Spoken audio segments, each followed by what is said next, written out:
Fl-isem tal-Missieru, tal-Iben u tal-Ispiritu Santu. Amen. Il-paċi ma'kom. I would like to greet our English-speaking guests to this solemn Eucharist on the day of the Epiphany.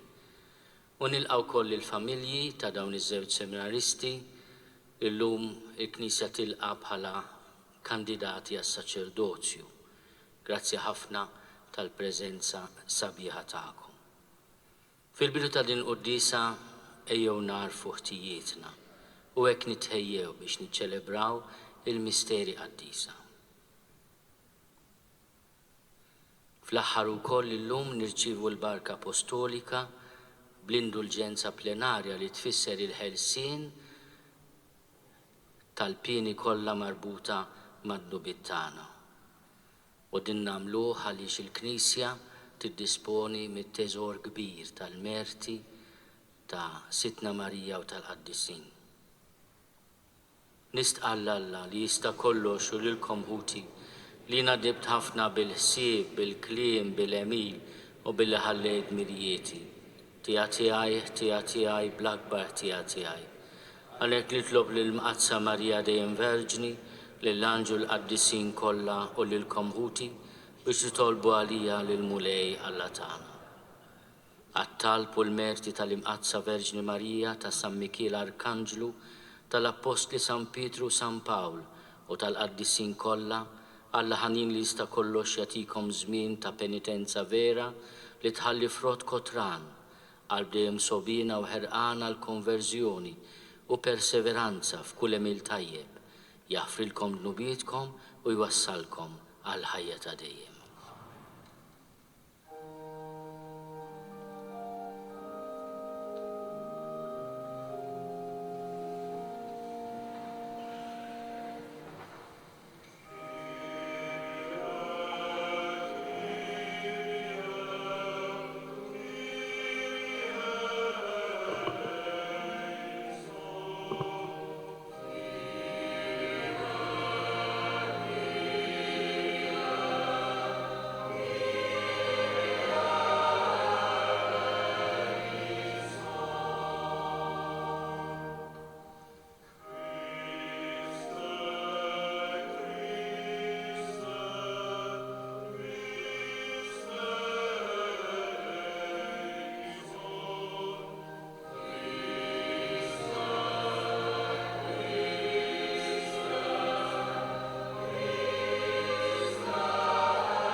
Laudamus te, benedicimus te,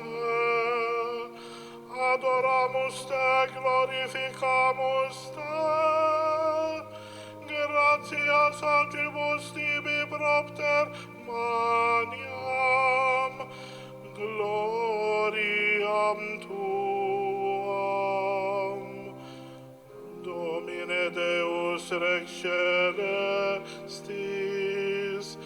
Deus Pater omnipotens, Domine Filii unigenite, Iesu Christe,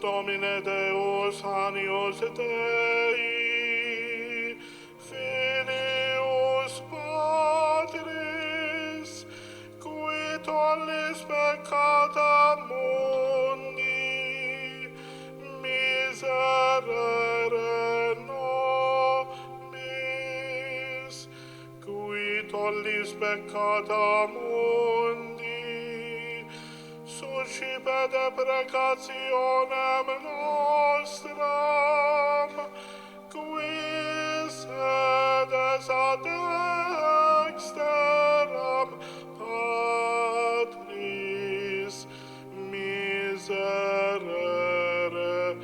nobis.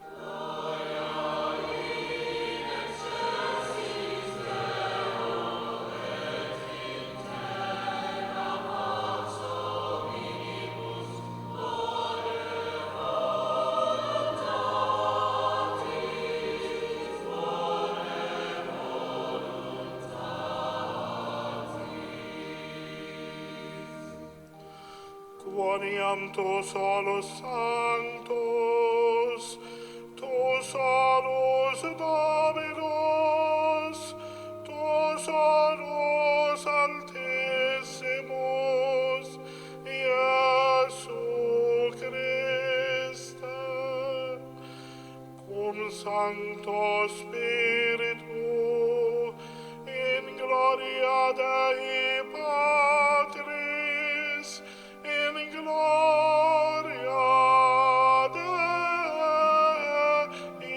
Patris. Amen.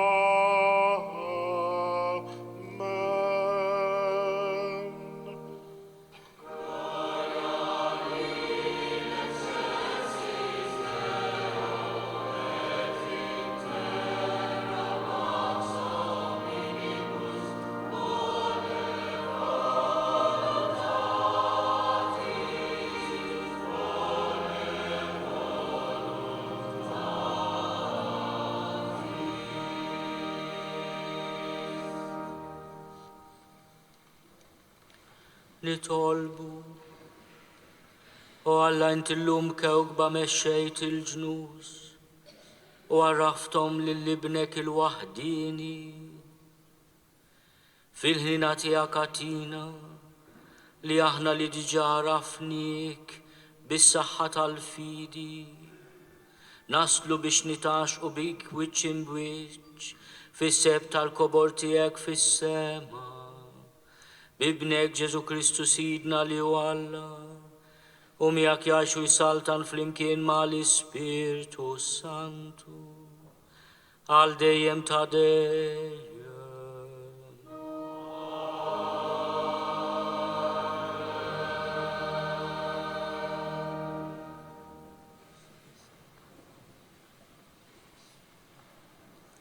Qari mill-ktieb tal-profeta Iżajija. Ħajjiddi wiċċek, id-dawl tiegħek wasal, jiddi fuqek sebħ il-mulej. Ara dlamijiet jiksu l-art u sħab iswed il-popli, iżda fuqek jiddi l-mulej u s-sebħ tiegħu ifiċ fuqek. Il-ġnus qed jimxu fid-dawl tiegħek u slaten fid-dija tas-sebħ tiegħek. Olli u dawwar għajnejk madwarek u wara, il-kol miġbura ġejjin għandek.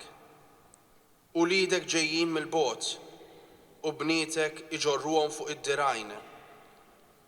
Imbagħad ħares u wiċċek jiddi, u tħabbat u timtela qalbek, għax fuqek taqa' l-kotra tal-ġid tal-ibħra u l-għana tal-ġnus jiġi għandek.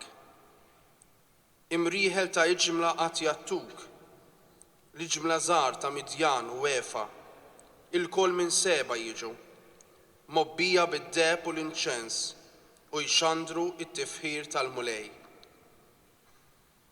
Il-kelma tal-mulej. Il-ġnus kollha tal-art jatuk qima mulej. Jatuk qima. O Alla, għati lis-sultan il-ħaq tiegħek, il-ġustizzja tiegħek lil bin is-sultan, biex jiġġudika l-poplu tiegħek bil-ġustizzja u bil-ħaq li msejknin tiegħek. Il-ġnus kollha tal-art jagħtuk qima mulej. Tħaddar fiemu il-ġustizzja u slim kotran sa ma jintemm il-qamar. Isalta minn baħar sa baħar u mixmara sa truf l-art. Il-ġnus kollha tal-art jagħtuk qima mulej. Is-slatin ta' Tarsis u tal-Gżejjer jagħtuh ir-rigali. Is-slatin ta' Seba u ta' Saba qotjiet iġibulu. Iqimuh is-slatin kollha, il-ġnus kollha lilu jaqdu. Il-ġnus kollha tal-art jagħtuk qima. Għax hu jeħles lill-fqir li jsejjaħlu u lill-imsejken li m'għandux min jgħinu. Iħenna d-dajjef u għall-fqajjar, il-ħajja tal-fqajrin isalva. Il-ġnus tal-art jagħtuk qima.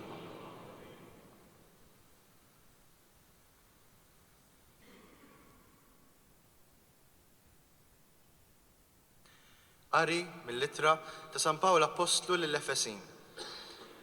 Ħuti, intom smajtu bil-pjan tal-grazzja li Alla tani għal-ġid tagħkom. Jiġifieri li permezz tar-rivelazzjoni għarrafni l-misteru. Dan hu l-misteru li fil-ġenerazzjonijiet li moddija ma kienx marraf li bnedmin, bħalma issa ġie rrivelat lill-apostli Quddiesa tiegħu u lill-profeti fl-Ispirtu. Jiġifieri li l-pagani huma msejħa biex ikollhom semm mill-istess wirt, ikunu membri tal-istess ġisem, ikollhom semm mill-istess weda fi Kristu Ġesu permezz tal-Evanġelju. Il-kelma tal-mulej.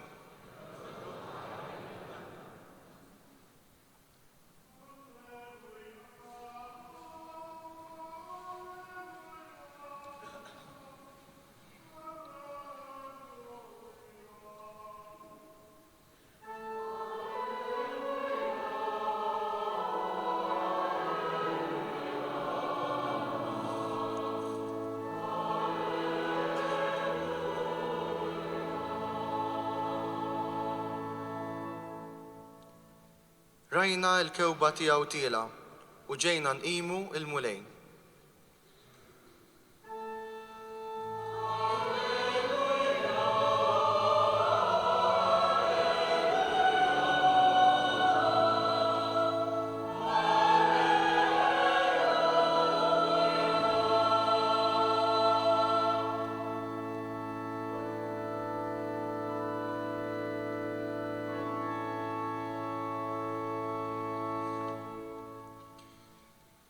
Il-mulej ma'kom.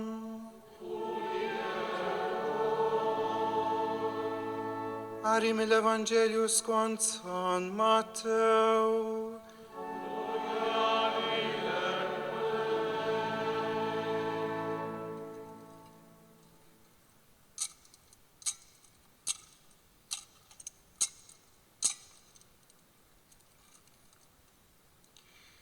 Meta twiled Ġesu f'Betlem tal-Ludija, fi żmien is-Sultan Erodi, xi magi ġew mill-Lvant, Ġerusalemm, jistaqsu: fejn hu dak li twiled, Sultan tal-Lud?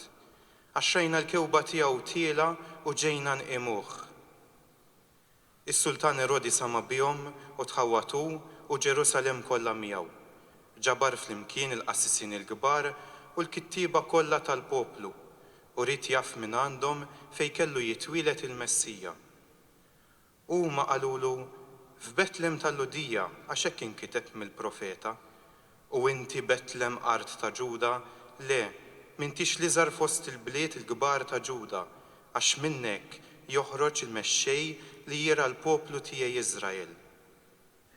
Erodi imbagħad sejjaħ lill-magi bil-moħħbi u tkixxef bir-raqqa kollha minn għandhom iż-żmien li fih daritilhom il-kewba. Bagħthom Betlem u qalilhom: morru, staqsu sewwa t-tifel u meta ssibuh ejjew għejduli ħalli jien ukoll niġi nqimu. Dawk wara li semgħu lis-Sultan telqu u wara il-kewba li kienu raw tiela bdiet mixja qudiemhom sakemm waslet u waqfet fuq il-post fejn kien hemm it-tifel. Kif raw il-kewba mtlew b'ferħ kbir tas-sew. Meta mbagħad daħlu d-dar u raw li t-tifel Momu Marija, inxteħtu fl-art imuh, fetħu t-teżori tagħhom u offrewlu rigali, deb, inċens u mirra. Imbagħad billi kienu mwissijin f'ħolma biex ma jerġgħux imorru għand Erodi, telqu lura lejn arthom minn triq oħra. Il-kelma tal-mulej, it-tifir ilek Kristu.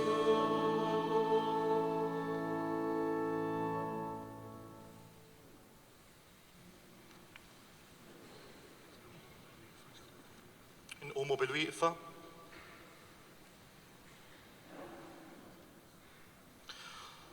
Ħuti Jeżis, f'dawn il-ġranet der fostna sebħ tal-mulej, u se jibqa' jidher sa ma jerġa' jiġi, b'seta u glorja kbira.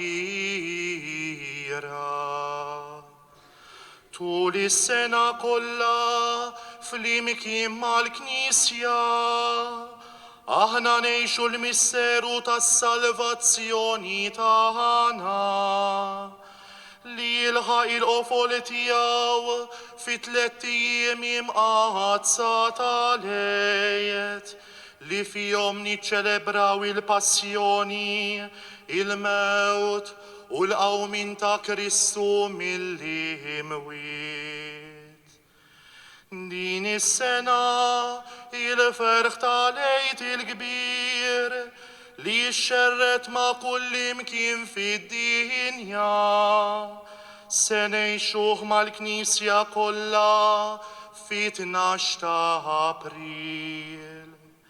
Iżda kull nhar ta' Ħadd il-Knisja tistedinna biex ngħixu dan il-ferħ tal-għejd, għax kull nhar ta' Ħadd il-Knisja tiċċelebra l-misteru kbir tal-fidwa tagħna u tfakkarna li l-mulej bil-mewt tiegħu qeret il-mewt tagħna u bil-qawmin tiegħu mill-imwiet tagħna ħajja ġdida. Marbuti ma' din il-festa tas-salvazzjoni tagħna, il-jum qaddis tal-bidu tar-Ramadan imqaddes li din is-sena se niċċelebrawh fis-26 ta' Frar. Mitluħ tal-mulej fis-sema li se jiġi fl-24 ta' Mejju. Fil-31 ta' Mejju jumejt il-50 li jala iż-żmien tal-għejd il-kbir tal-mulej. U hemm imbagħad l-ewwel ħadd tal-Avent fid-29 ta' Novembru, meta mill-ġdid mal-Knisja nibdew ngħixu l-misteru tas-salvazzjoni tagħna. Il-Knisja tħabbar ukoll il-misteru tal-għejd meta matul is-sena tiċċelebra l-festi tal-imqazza Verġni Marija, Omm Alla u Omm il-Knisja, tal-Apostli u tal-Qaddisin, tal-Martri u tar-Raja tal-Erwieħ u tal-Verġni. U kull meta tagħmel it-tifkira ta' ħutna l-mejtin. Waqt li tagħti tifħir, ċieħ, glorja u ratti l-ħajr li l-mulej Ġesu, li kien, li hu u li jibqa' l-dejjem, sit iż-żminijiet u sulitan tal-ħolqien kollu.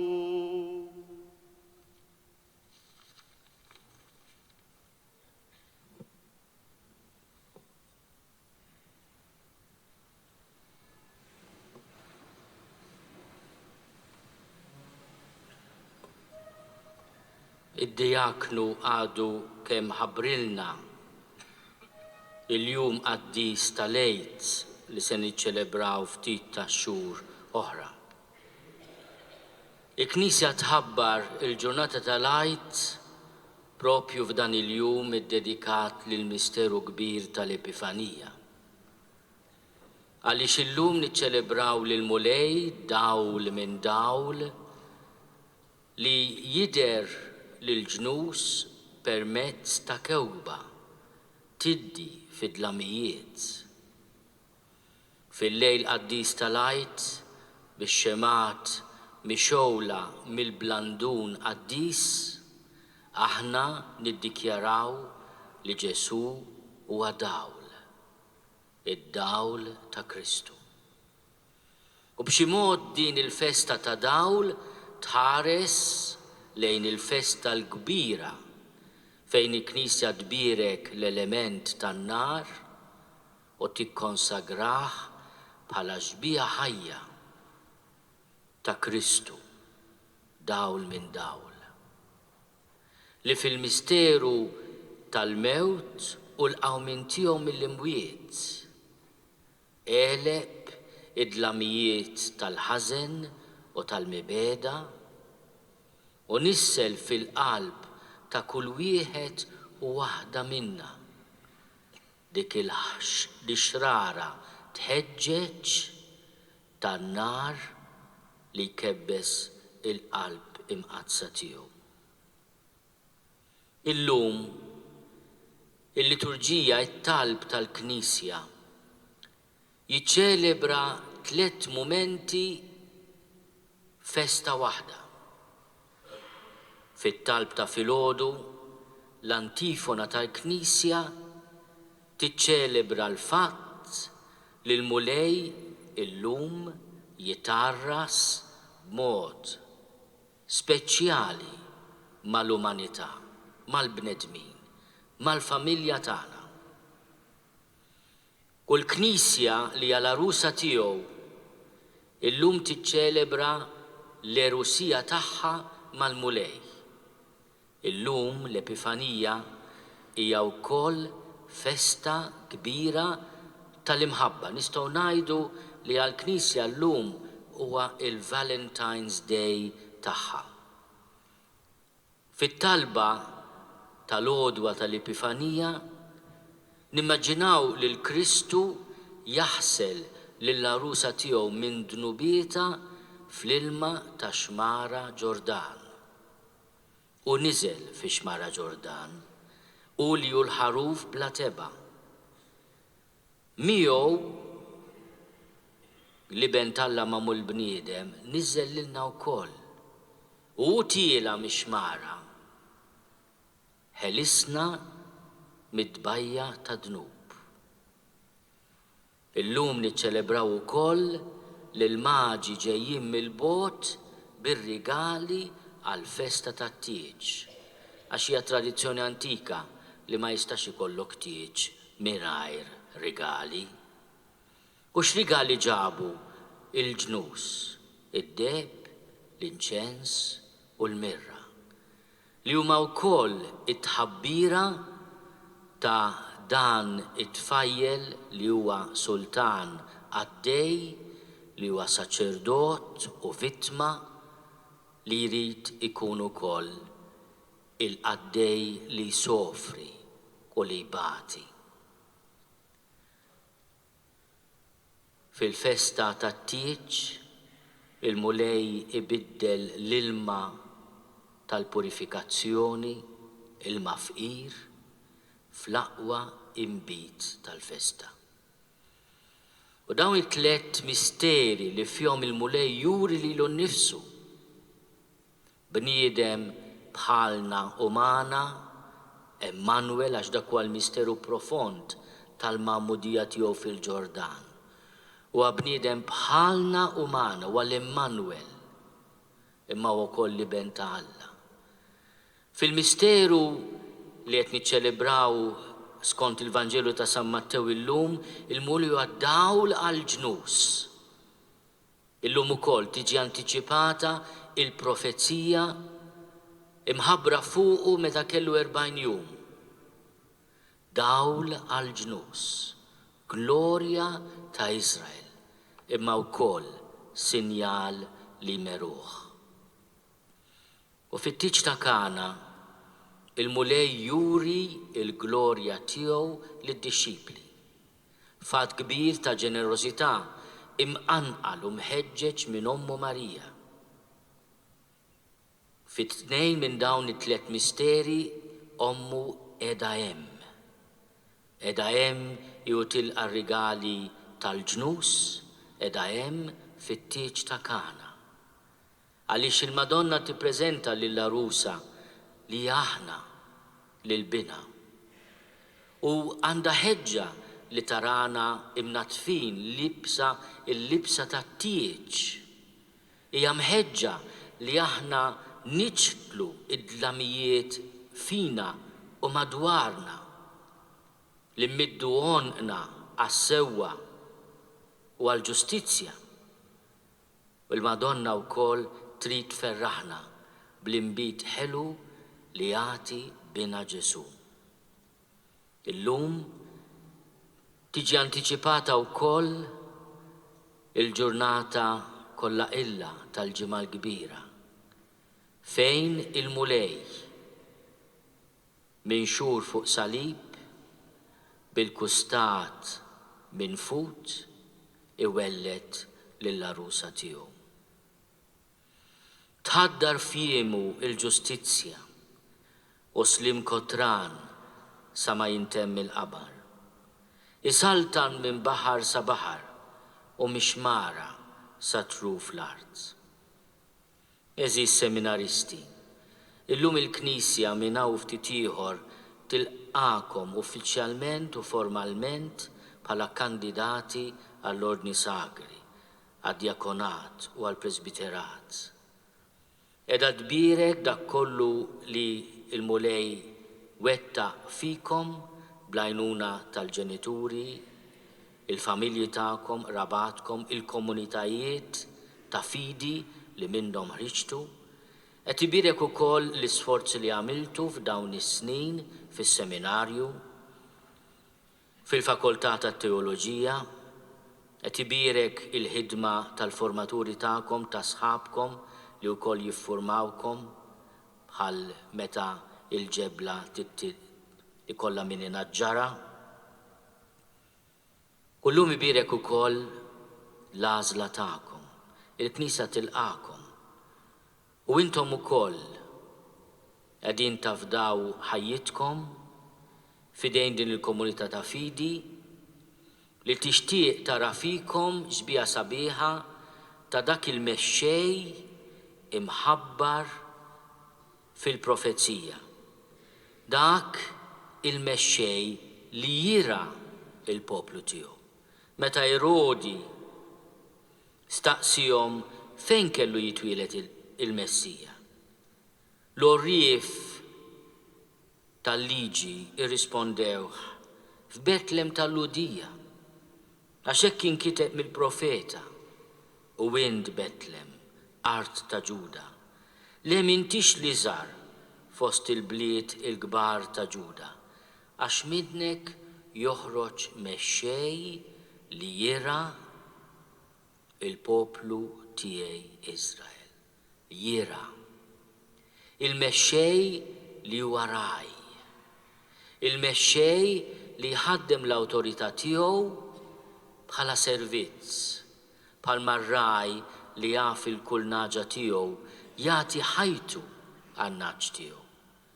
Dan il-mexxej meta jikber hekk jippreżenta lilu nnifsu. Jiena ir-raj it-tajjeb. Ir-raj it-tajjeb jagħti ħajtu għall-merħla.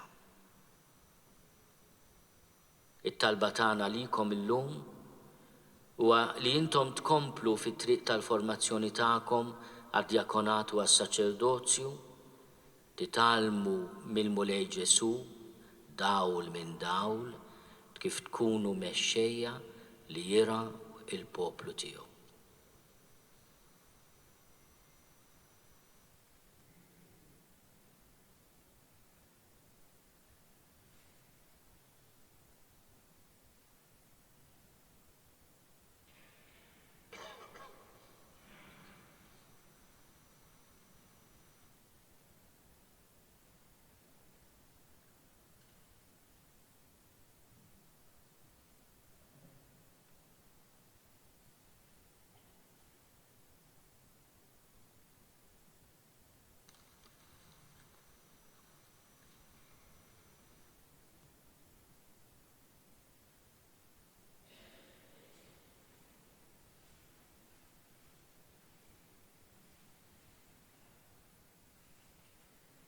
jersqu dawk li jixtiequ jiġu milquha bħala kandidati għall-Ordni Sagri.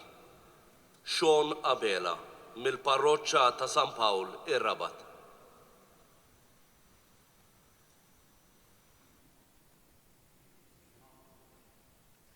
Jean-Claude Attard, mill-parroċċa ta' Sant'Anna, Witelajn.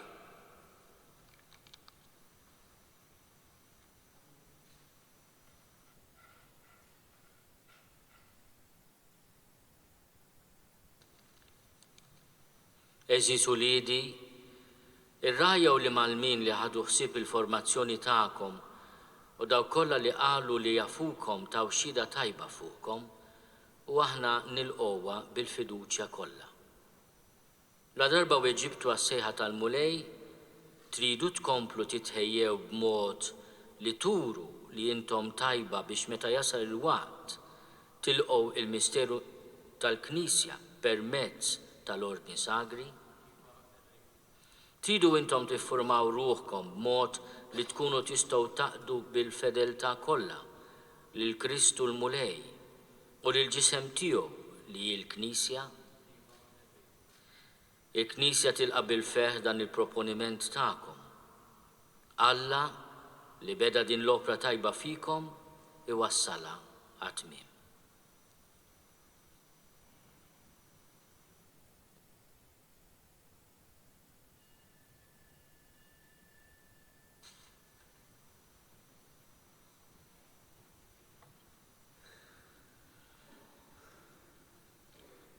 Inqumu bil-wifa.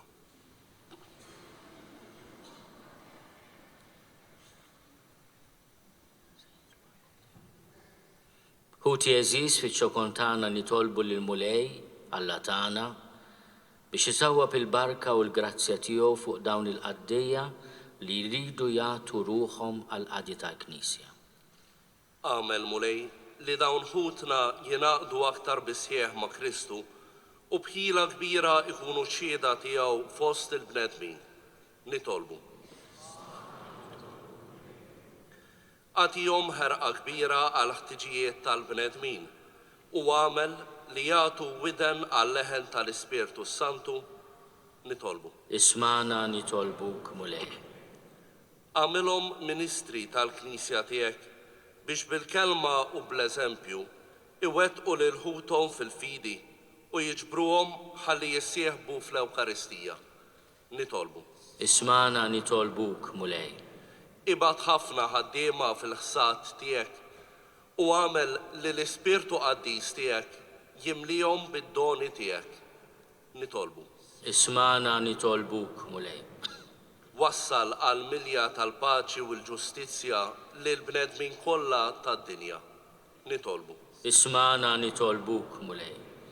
Sieħeb fil-passjoni ta' Kristu lil ħutna li jinsabu imġarbin fil-hemm u mill-mart biex jiksbu ħelsien u fejqan. Nitolbu. Ismana nitolbuk mulej. Ilqa mulej dan it-talb tagħna u fit-tiba tiegħek birek lil dawn u liedek, Sean u Jean-Claude, li jixtiequ jikkonsagraw ruhom għal ministeru mqaddes biex jaqdu lilek u lill-poplu tiegħek ħalli jibqgħu sħaħ fis-sejħa tagħhom, jingħaqdu bimħabba mill-qalb ma' Kristu Saċerdot u jseħħilhom jirċievu kif jixraq l-uffiċċju apostoliku bi Kristu Sidna. Jiena nemmen f'Alla wieħed il-Missier li jista' kollox li ħalaq is-sema u l-art, dak kollu li jidher u dak li ma jidirx. U f'mulej wieħed Ġesu Kristu, iben waħdini ta' Alla, imnissel minn Missier qabel kull żmien. Alla minn Alla, dawl minn dawl, Alla veru minn Alla veru, imnissel mhux magħmul, natura waħda mal-Missier u bih sar kollox. Niżel mismewiet għalina l-bnedmin u għal-fidwa tagħna. U ħal-ġisem bis-seta tal-Ispirtu Santu minn Marja Verġni u sar bniedem. Salbuh għalina bata taħt Ponzju Pilatu, miet u difnuh. U fit-tielet jum qam minn bejn l-imwiet skont il-kodba mqazza. U tela s-sema u jgħad fuq il-lemin tal-Missier. U għandu jeġa jiġi bil-glorja biex jagħmel mill-ħajjin u mill-mejtin u s-saltna tiegħu ma jkollix tmiem. U fl-Ispirtu Santu mulej li jagħti l-ħajja li ġej mill-missier u mill-liben li hu mejjum mweġġa' flimkien mal-missier u mal-liben u li tkellem f'hom il-profeti. U fi Knisja waħda Quddiesa, Kattolika, Apostolika, nistqar mudija waħda l-maħfra tad-dnubiet u nistenna l-qawma mill-imwiet u l-ħajja ta' żmien li ġej. Amen.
Itolbu ħuti biex is-sagrifiċċju tiegħi u tagħkom ikun joġob lil Alla l-Missier li jista' kollu.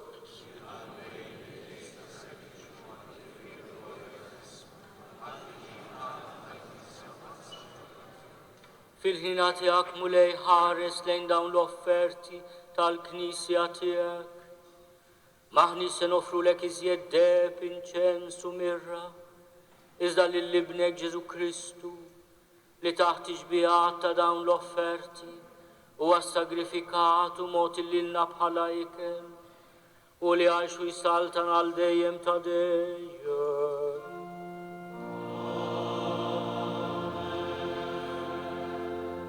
Il-mulej ma'kom. Nerfo lubna l-fuq. Ġesu ħajl il-mulej Alla tagħna.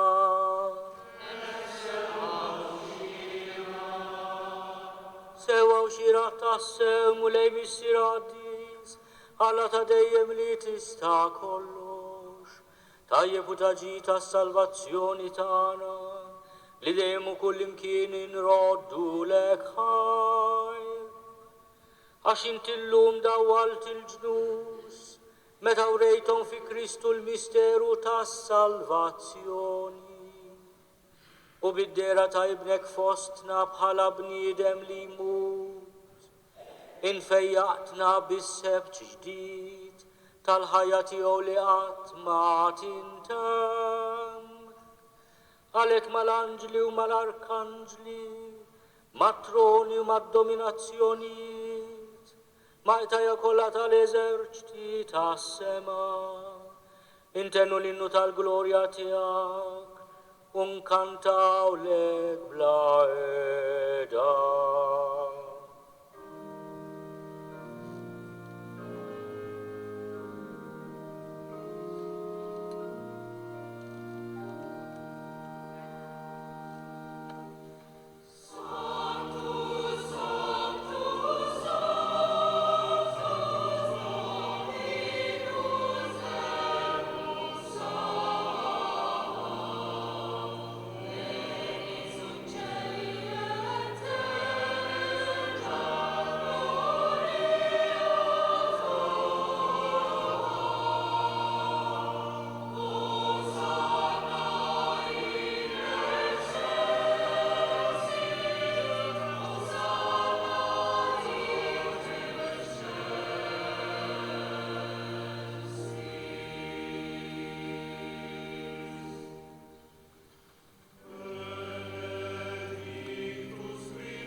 Missier ħanin miċ-ċokontana nitolbu bibnek Ġesu Kristu Sidna ilqaw bierek dawn l-offerti safja u quddiesa li ġibna għas-sagrifiċċju. Aħna nofruhom l-ewwel tal-Knisja tiegħek quddiesa u Kattolika, għatja slim ħarisa għada u mexxija mad-dinja kollha. Flimkien mal-qaddej tiegħek il-Papa Franġisku, miegħi qaddej tiegħek mingħajr ma jistħoqli, mal-Isqof Joseph li qed jgħinni u mal-isfijiet kollha li jħadnu u jistqarru il-fidi vera u kattolika li għaddewna l-Apostli.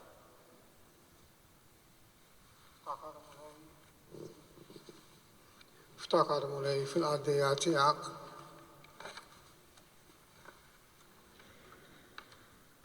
u f'dawk kollha li hawn madwarek, inti taf tajjeb il-fidi u r-rabta tagħhom miegħek. Għalihom aħna nofrulek huma wkoll joffru dan is-sagrifiċċju ta' tifħir għal ġid tagħhom ta' qrabathom biex jiksbu l-fidwa ta' ruħhom u jaqalaw is-saħħa u s-salvazzjoni li jittamaw u huma resqu t-talbu t-tewqat tagħhom quddiemek Alla ta' dejjem ħaj u veru. Imseħbin mal-Knisja kollha f'xirka waħda ta' mħabba, waqt li niċċelebraw il-jum quddies li fih ibnek il-waħdini miegħek minn dejjem ta' dejjem fil-glorja, der fostna f'ġisem veru bħal tagħna, inġeddu bil-qima t-tifkira tal-glorjuża dejjem Verġni Marija, Om l-istess Alla u Sidna Ġesu Kristu, tal-Arustaħħa San Giuseppe u tal-Apostli u l-Martri tiegħek, Pietru, Pawlu, Andrija u tal-qaddisin tiegħek kollha, għal-mertju tal-tagħhom, ejna f'kollox u ħarisna. Ilqa nitolbuk mulej din l-offerta tagħna u tal-familja kollha tiegħek. Seddaq ħajjitna fis-sliem, eħlisna mit-telfin ta' dejjem u għodna bil-merħla tal-mażulin tiegħek. Birek u Alla nitolbuk din l-offerta, għamel li tkun kollha kemm tiegħek, wettaqa għad-disa il-qaħħa biex isir għalina l-ġisem u d-dem ta' ibnek il-Aziz, Sidna Ġesu Kristu. U hawn il-lejl qabel ma bata, ħal-ħobs li dejn qaddisa u mbirka tiegħu. Refajneh lejn is-sema, lejk Alla missieru li tista' kollox. Radlek il-ħajr, birek, qasam, tal id-disċipli tiegħu u qal, ħudu u kulu l-koll minn dan, għax dan huwa ġismi li jingħata għalikom.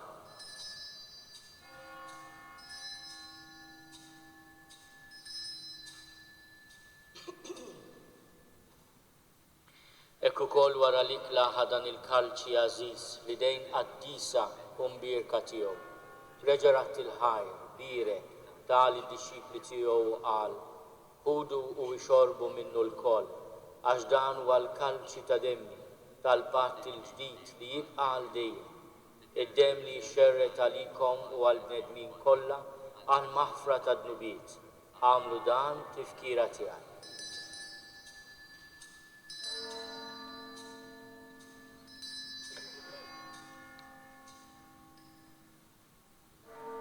Dan u l-misteru tal-fidi.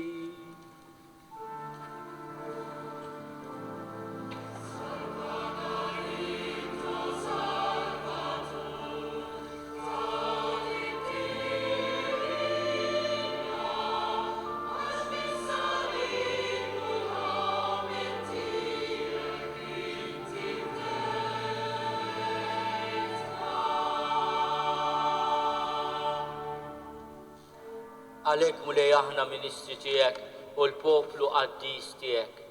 Aħna u namlu dan tifkira tal-passjoni mqazza tal-istess ibnek Ġesu Kristu Sidna, tal-qawmin tiegħu mill-imwiet u tat-tluħ glorjus tiegħu fis-sema, nofru lis-sebħ tiegħek bla tarf mill-ġid li inti stess tajtna, vittma safja qaddisa bla teba, il-ħobs qaddis tal-ħajja ta' dejjem u l-kalċi tas-salvazzjoni bla tmiem.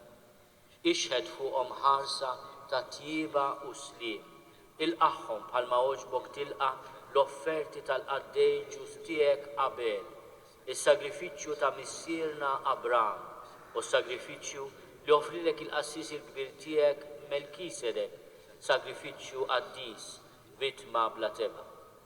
Fiċ-ċokontana nitolbuk Alla li tista' kollox, għamel l-anġlu qaddis tiegħek iwassalhom quddiem l-altar tiegħek fis-sema biex aħna l-koll nieħdu semna mill-altar u nitqarbnu bil-ġisem u d-dem imqaddes ta' ibnek, nimtlew kull barka u grazzja tas-sema.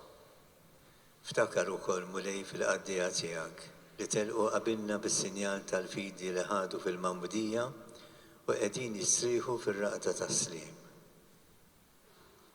Ħenna lihom mulej u għati lilhom u l-daw kollha li jisrieħu fi Kristu il-lena id-dawl u slim.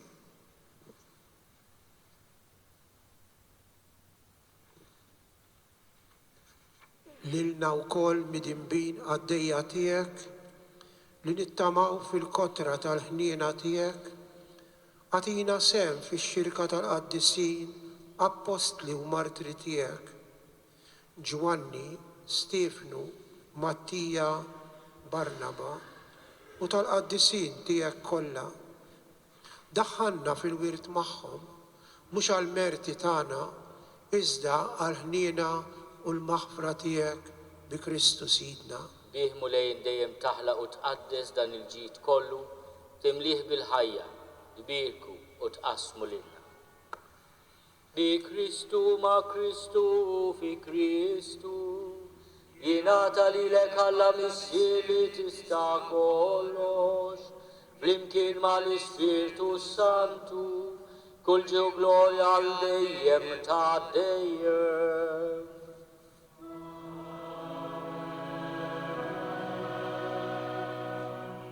Ejjew nitolbu kif għallimna u ridna nagħmlu li ben ta' Alla Ġesu għas-salvazzjoni tagħna. Missierna li inti fis-Mawwiet jitqaddes ismek, tiġi saltnatek, ikun li trid int kif is-sema hekk fl-art.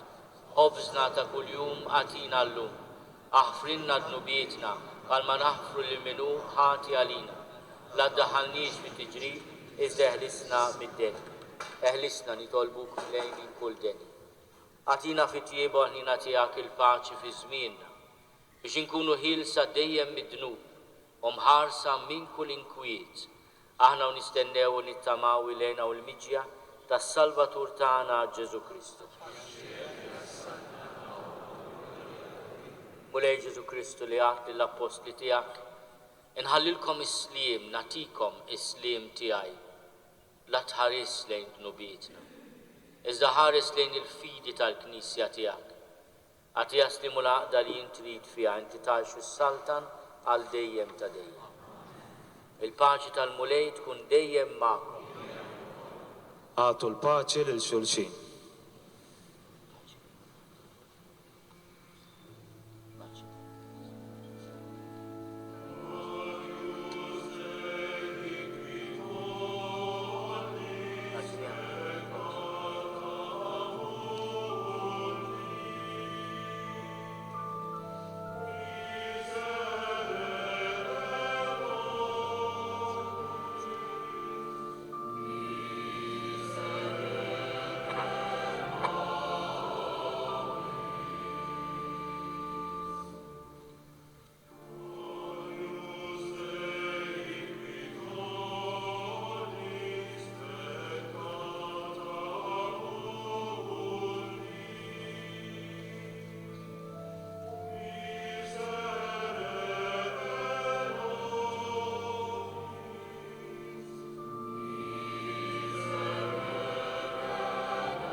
Danu l-ħaruf ta' Alla, danu li neħid nubiet tad-dinja, ħenin dawk li huma mistiedna għall-ikla tal-ħaruf.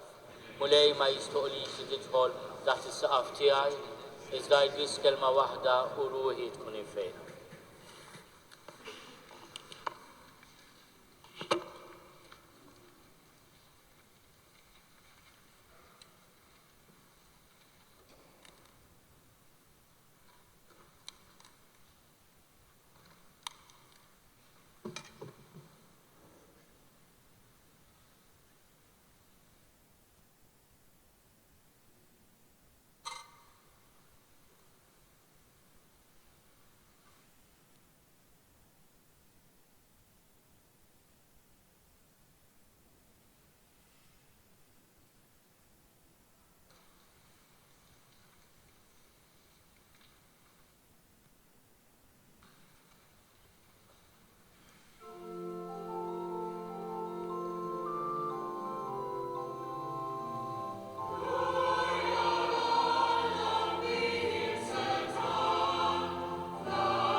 nitolbu.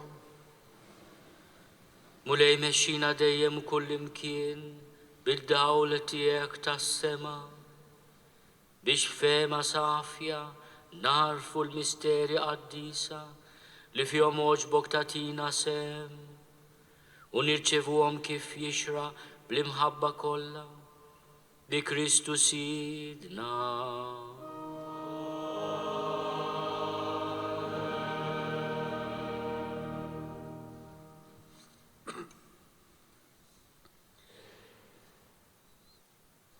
Missirna fi Kristu, Charles, għal-grazzja ta' Alla u ta' sedja apostolika Arċisqof tal-Knisja Quddiesa li f'Malta, fisem il-dosija tiegħu il-Papa jagħti lil kull min jinsab preżenti li hu niedem u u tqarben il-barka apostolika bl-indulġenza plenarja. Itolbu għalhekk lill-Alla għal-dosija tiegħu il-Papa Franġisku, għall-Isqof tagħna Charles, għal-omna l-Knisja mqazza u fittu li timtu dejjem f'ċirka sħiħa magħha f'ħajja Quddiesa.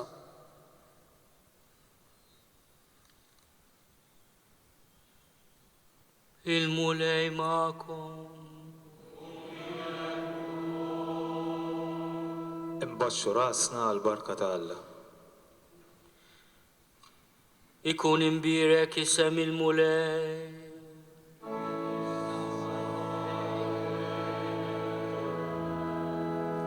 L-għajnuna tagħna f'isem il-mulej.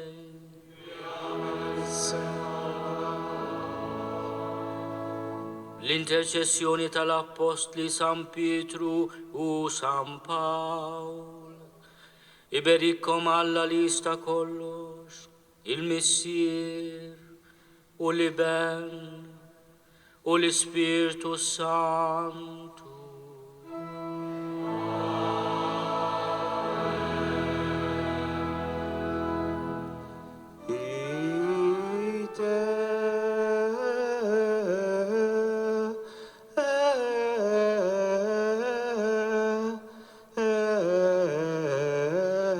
Missa est.